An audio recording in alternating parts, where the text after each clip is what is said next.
Hai, apa kabar semuanya? Semoga kabar Anda baik-baik saja. Terima kasih karena sudah memberikan support dan juga kesetiaan Anda untuk membangun channel Codot Film. Yuk kita lanjutkan alur ceritanya, sambil siapin kopi dan cemilan, setting suara volume full. Gasken. Pembantaian. Hutan lebat itu sunyi dan tentram. Kadang-kadang, beberapa binatang yang lebih kecil akan melompati tanah hutan, mengejutkan burung-burung yang sedang beristirahat di pepohonan. Suasana tenang berlangsung beberapa saat sebelum tiba-tiba diganggu oleh sosok yang tampak mengerikan yang membuat takut semua burung di pepohonan. Mengabaikan gangguan yang baru saja dia sebabkan, bayangan yang tampak menyedihkan itu bergegas pergi. Kadang-kadang, wajahnya yang ketakutan akan menyapu punggungnya seolah-olah ada binatang buas purba yang mengejarnya.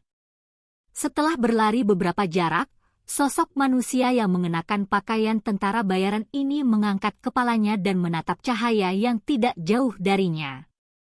Kebahagiaan yang tidak terkendali muncul di wajahnya. Begitu dia lolos dari hutan lebat yang menjengkelkan ini, dia akan bisa memanggil teman-temannya untuk menyelamatkannya. Ketika saat itu tiba, dia tidak perlu lagi takut pada dewa kematian yang ada setelah hidupnya. Tubuh tentara bayaran tiba-tiba menyerang ke depan. Dia melompat dan dengan keras menginjak dahan pohon. Seketika, sosoknya melesat ke arah cahaya dengan kekuatan ledakan. Dengan cahaya terang yang hampir berada di sisinya, kebahagiaan tak terkendali di wajah tentara bayaran itu semakin pekat.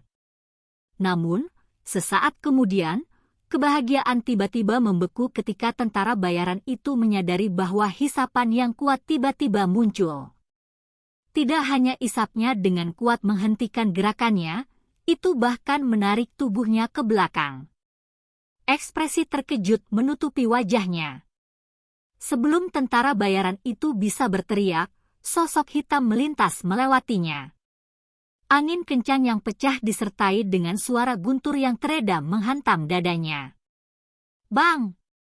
Suara teredam yang dalam menyebabkan tentara bayaran itu menutup matanya dengan erat saat dadanya tenggelam ke dalam. Kekuatan yang sangat besar menyebabkan tubuh tentara bayaran jatuh dari udara dan menabrak tanah dengan menyakitkan, menghamburkan tanah. Di sepanjang organ yang rusak, darah segar dengan keras menyembur kemana-mana. Sepasang mata besarnya menatap tajam ke sosok manusia yang berdiri di cabang pohon di atasnya. Secara bertahap, mata menjadi putih dan sesaat kemudian, nafas tentara bayaran itu padam. Menatap acuh tak acuh pada tentara bayaran yang napasnya padam, pemuda yang membawa penguasa hitam besar dan berdiri di cabang pohon sedikit mengencangkan tangannya. Dengan suara lembut, dia berbisik, "Ke-11. Karena Anda ingin mengambil kepala orang lain dengan imbalan uang, Anda harus siap secara mental agar orang lain membunuh Anda." Pemuda di atas pohon itu adalah Xiao Yan yang telah meninggalkan tempat latihannya. Setelah meninggalkan area pelatihan, Xiao Yan telah bertemu dengan lebih dari 10 tentara bayaran dari perusahaan mercenari kepala serigala yang datang untuk mencarinya selama 2 hari terakhir. Saat berhadapan dengan orang-orang ini yang bermaksud menggunakannya untuk ditukar dengan uang hadiah, Xiao Yan tidak menunjukkan belas kasihan. Selama perjalanannya, hampir semua anggota Wolfhead Mercenary Company yang lebih lemah dari bintang 8 Doze dibunuh olehnya. Dengan kekuatan Xiao Yan saat ini, dia bisa dengan mudah mengambil kehidupan bintang Doze dalam waktu 20 putaran jika dia melepaskan penguasa Xuan berat. Tentu saja, ini hanya benar jika 7 bintang Doze tidak memiliki teknik Do yang sebanding dengannya. Namun, orang seperti itu tidak dapat ditemukan di seluruh Wolfhead Mercenary Company. Baru kemarin, Xiao Yan berhasil mempelajari beberapa informasi tentang struktur internal perusahaan mercenari kepala serigala dari salah satu mulut tentara bayaran. Yang terkuat di dalam perusahaan mercenari kepala serigala adalah 2 bintang Do Shi Enu Shi, yang merupakan pemimpin perusahaan.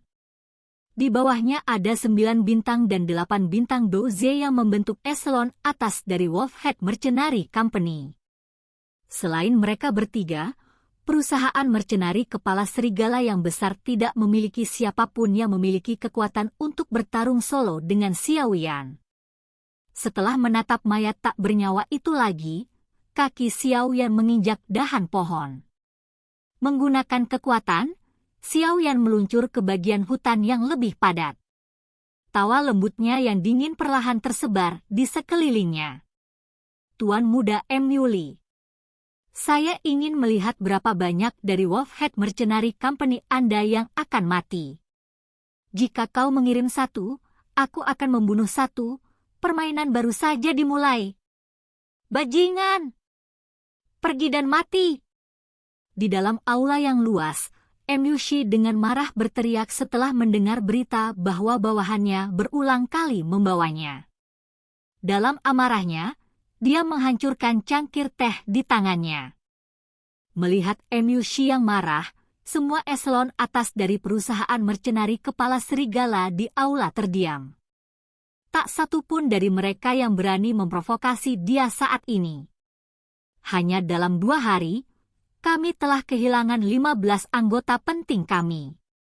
Jika ini berkepanjangan, akankah ada orang yang tersisa di perusahaan mercenari Wolfhead kita? Mu Shi mendesis setelah melepaskan beberapa napas yang tidak teratur. Semua orang kehilangan kata-kata saat mereka saling menatap. Orang yang melakukan ini pasti Xiao Yan. Dia menguatkan dirinya dan berkata setelah menatap aula yang sunyi dan batu kering.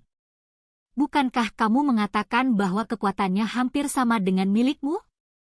Mengapa 3 bintang 7 dozes yang kami kirimkan semuanya mati di tangannya? Mu Shi membanting telapak tangannya di atas meja saat dia dengan marah menuntut. Mu Li tersenyum pahit saat dia menjawab tanpa daya, 3 bulan lalu, pria itu tidak lebih kuat dariku bahkan setelah mengungkapkan kekuatan tersembunyinya. Jika tidak, dia tidak akan dipermalukan di dalam gua oleh orang-orang yang saya bawa bersamaku. Tapi kekuatan yang dia tunjukkan sekarang pasti tidak lebih lemah daripada bintang 7 doze. Bahkan mungkin itu dari bintang doze. Wajah Mu Shi berubah menjadi lebih suram saat dia memikirkan kemungkinan yang berbeda. Sudut mulutnya tidak bisa membantu tetapi berkedut saat rasa dingin muncul dalam suaranya. Jangan bilang kalau anak laki-laki itu benar-benar tumbuh begitu pesat setelah tinggal di pegunungan binatang ajaib hanya untuk beberapa bulan. Mendengar ini, mata Mu Li bergerak-gerak. Aghast memenuhi matanya. Pria itu benar-benar berhasil meningkatkan kekuatannya dengan 2 bintang hanya dalam 3 bulan? Bagaimana bajingan ini berlatih? Kecepatan ini, bukankah itu terlalu menakutkan? Sepertinya kami benar. Orang itu bukan orang biasa.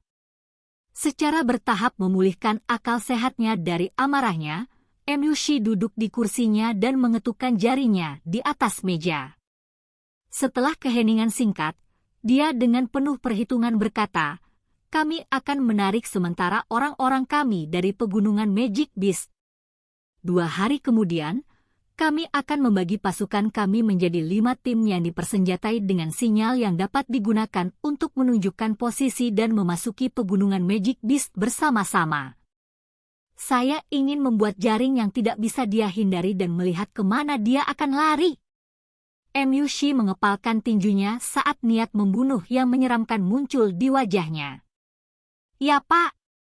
Oh ya, di mana Himeng? Mengapa saya tidak melihatnya? Mu Shi menundukkan kepalanya sedikit dan menyapu aula sebelum tiba-tiba bertanya. Mendengar pertanyaan Mu Shi, bawahannya berhenti. Sesaat kemudian, seseorang akhirnya tertawa terbahak-bahak.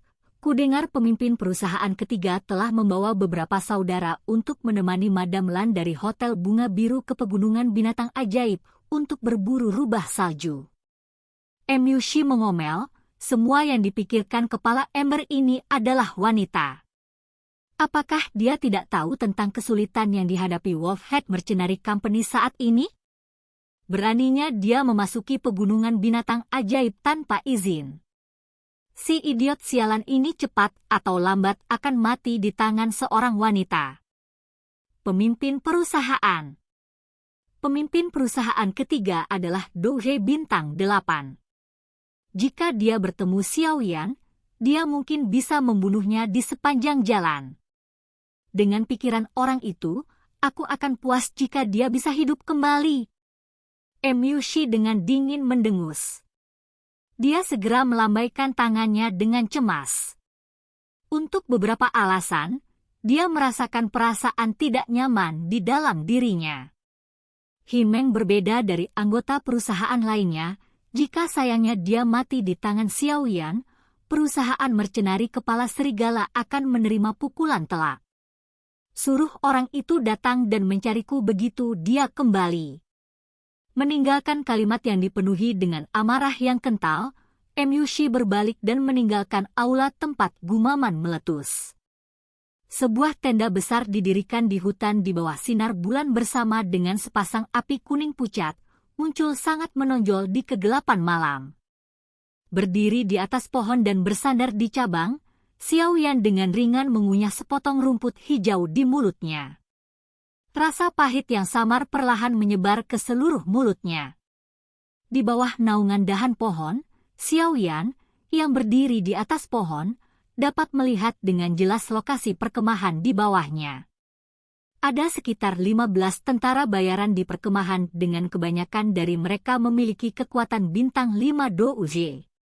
Di dalam tenda di tengah perkemahan ada Douje bintang 8. Dia adalah target Xiao Yan. Dikatakan juga bahwa dia adalah pemimpin perusahaan ketiga dari perusahaan mercenari kepala serigala. Dengan kekuatan Xiao Yan saat ini, dia memiliki peluang bagus jika dia bertarung 1 lawan 1 melawan bintang Douje 8. Namun, ini hanya terjadi jika tidak ada asisten.